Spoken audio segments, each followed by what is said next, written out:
chacun pour cette nouvelle édition de l'Instant Bible, une émission qui s'adresse à tous. Et oui, les pasteurs Philippe Leduc et Jétro Camille relèvent le défi aujourd'hui de rendre le contenu de ce livre sacré le plus accessible possible. Pasteur Philippe Leduc, bonjour. Bonjour.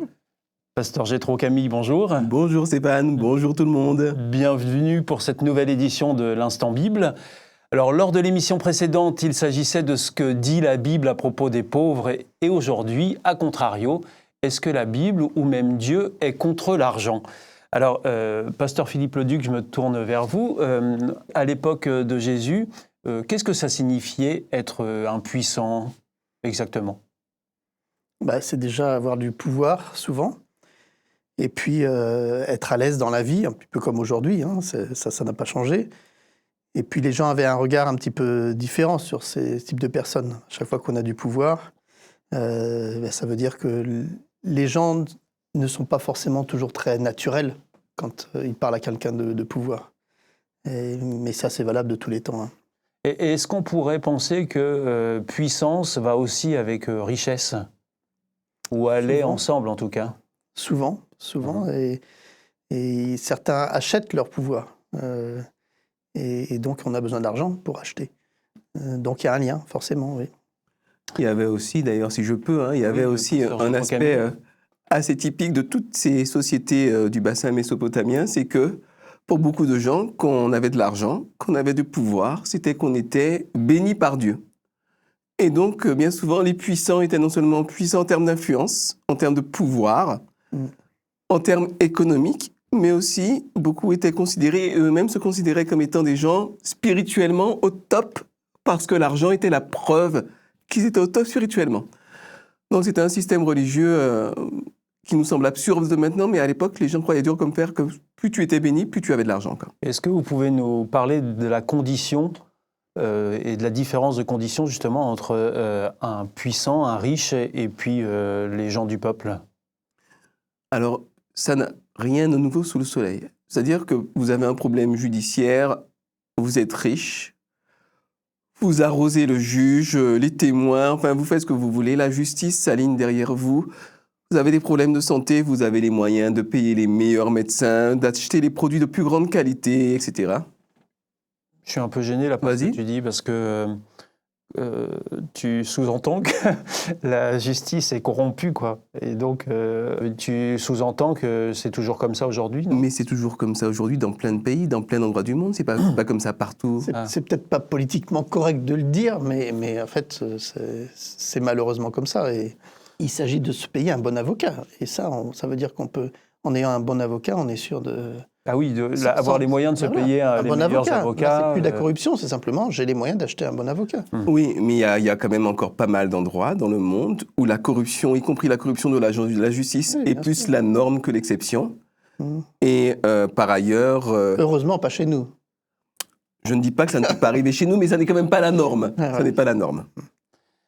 Bon, alors voilà, donc quand on était riche et qu'on l'est toujours aujourd'hui, d'après vous, Pasteur Jétro Camille, on a accès à tout un tas de services qui ne sont pas forcément accessibles à tous. Bien sûr, et puis le regard, comme le disait Philippe tout à l'heure, le regard que les gens ont sur nous, la capacité à se trouver des conjoints, tout ça, ça a une incidence considérable. Voire plusieurs conjoints dans certaines civilisations. Plus vous êtes riche, plus vous avez le droit à avoir des femmes. Enfin, dans les sociétés polygames, il y a une vraie différence de statut. Et puis quand on est pauvre, ça n'a pas changé. On en voit encore beaucoup aujourd'hui, même à Paris. J'étais à Paris hier. On en voit encore beaucoup qui sont dans la rue, couchés par terre, qui n'ont rien. Et alors donc, je vous pose la question à tous les deux. Est-ce que vous pouvez me citer quelques textes comme ça, quelques passages de la Bible où... on parle de richesse, des puissants. Comment ce sujet est traité dans la Bible ? Alors il y a un passage qui est assez clair par rapport aux richesses et aux liens qu'on peut avoir avec la richesse. Dans Matthieu chapitre 6, verset 19, « Ne cherchez pas à posséder beaucoup de richesses sur la terre. » Et ensuite, Jésus explique pourquoi il faut cela. Pourquoi cela ? Parce que les insectes et la rouille détruisent tout. Les voleurs entrent dans les maisons et ils volent. Mais cherchez plutôt à posséder beaucoup de richesses auprès de Dieu. Et la conclusion, un petit peu la morale de ce passage, au verset 21, oui, là où tu mets tes richesses, c'est là aussi où tu mettras ton cœur. Donc il y a ce lien. Plus je m'investis à fond dans quelque chose, plus je vais aimer cette chose-là et plus ça va prendre de la place dans ma vie. Et donc, à contrario, tout le reste va prendre de moins en moins de place. Donc, c'est compréhensible. Là où je mets mon attention, c'est là où je vais avoir toutes mes idées, ma pensée va se diriger vers là. Donc, est-ce qu'on peut dire que la Bible, ou Dieu, puisque on pense que Dieu est quand même a inspiré tous ces textes de la Bible, Dieu est contre l'argent ? Contre la richesse ? Il ne faut pas que cet argent et cette richesse nous polluent la vie.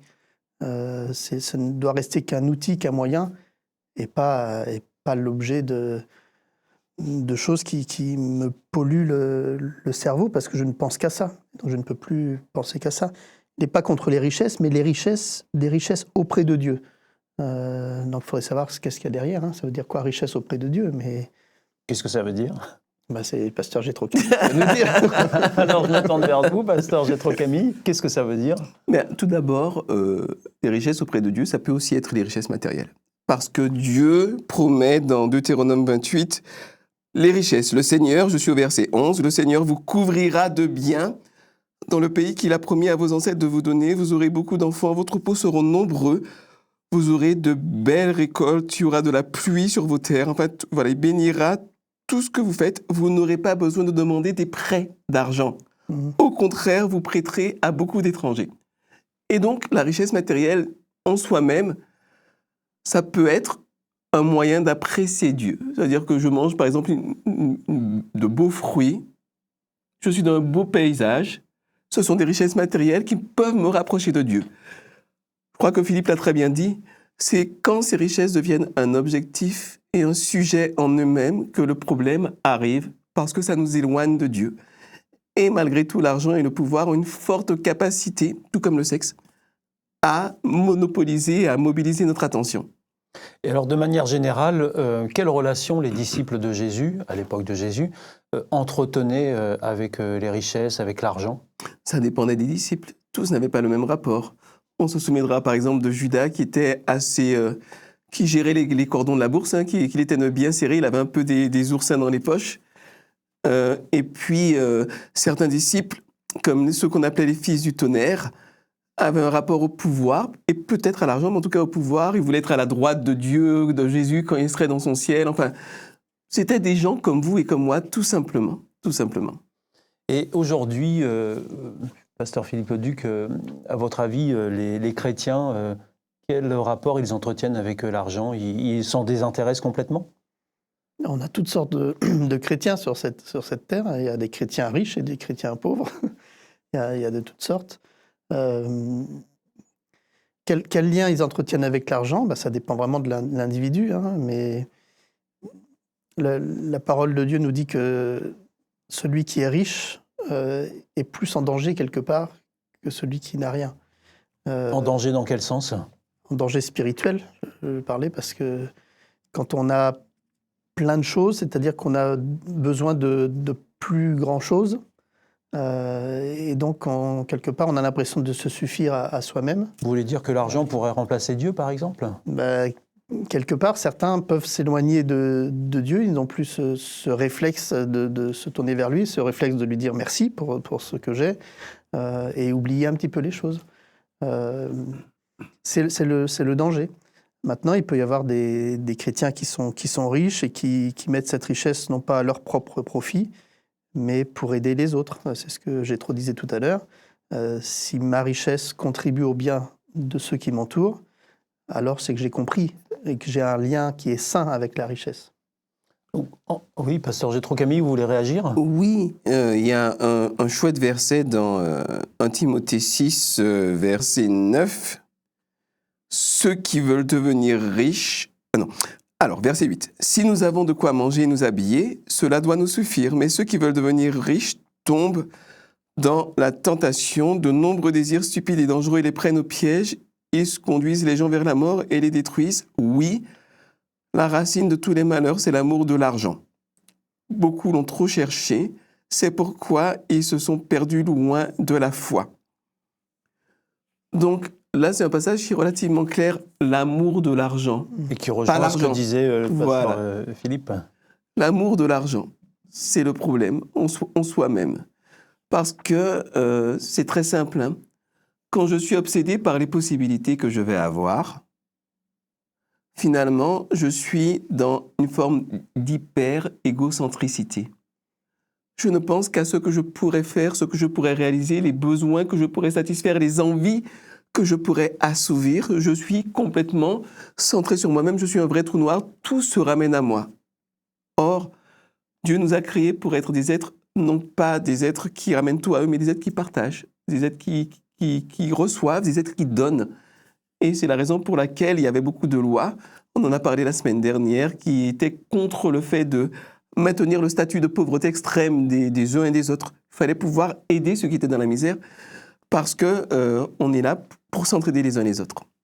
Alors finalement, on pourrait dire que ce n'est pas l'argent lui-même qui est un problème, c'est la place qu'on lui donne en réalité. Oui, l'argent doit rester un moyen pour vivre, mais si ça va au-delà, il y a toujours ce risque. Il y a traditionnellement trois, je le disais tout à l'heure, il y a traditionnellement trois grands types de tentations, l'argent, le pouvoir, le sexe. Ni l'argent, ni le pouvoir, ni le sexe ne sont des problèmes en eux-mêmes. S'il n'y avait ni pouvoir, ni argent, ni sexe, alors on serait pas là, pour commencer, puisqu'on n'aurait pas été créé. Et puis ensuite, s'il n'y avait pas de moyens, on ne pourrait rien faire. Donc le pouvoir est une nécessité. Le problème vient quand il y a des êtres qui se lèvent tous les matins et qui, en se rasant, se disent qu'ils auront le pouvoir. Le problème vient quand il y a des gens qui sont déjà tellement riches qu'ils peuvent vivre 3 vies avec les intérêts de leur capital, mais qui continuent à vouloir investir dans le riz, dans les produits de première nécessité pour être encore plus riches au détriment des autres. Et le sexe, le problème vient quand on passe sa vie à courir après les hommes ou après les femmes, et puis finalement, on n'a rien construit, on a été en profondeur nulle part. On a tous fait l'expérience on désire quelque chose, un objet, ou une fois qu'on l'a, ok, on est content un petit moment, et puis on se lasse très vite, et on a tout de suite en vue autre chose. On voit bien ça avec les enfants souvent. Hein. Voilà, donc la satisfaction d'avoir quelque chose est très courte, et on est rarement satisfait pleinement. On court après toujours autre chose. Et c'est terrible quelque part. Eh bien, je vous remercie de cet échange que nous venons d'avoir. Si vous aussi, vous cherchez à en savoir plus sur la Bible, nous avons le plaisir de vous en offrir une grâce à notre partenaire Hope Bible. Pour l'obtenir, c'est très simple. Il vous suffit d'en faire la demande aux coordonnées mentionnées juste après cette émission. Pasteur Jétro Camille, pasteur Philippe Leduc, merci beaucoup de ce partage autour de ce thème d'aujourd'hui qu'on retrouve dans la Bible. Je vous invite à nous retrouver pour une prochaine émission lors de laquelle nous parlerons des chrétiens qui sont peut-être en voie d'extinction. À bientôt, merci. Merci. Au revoir.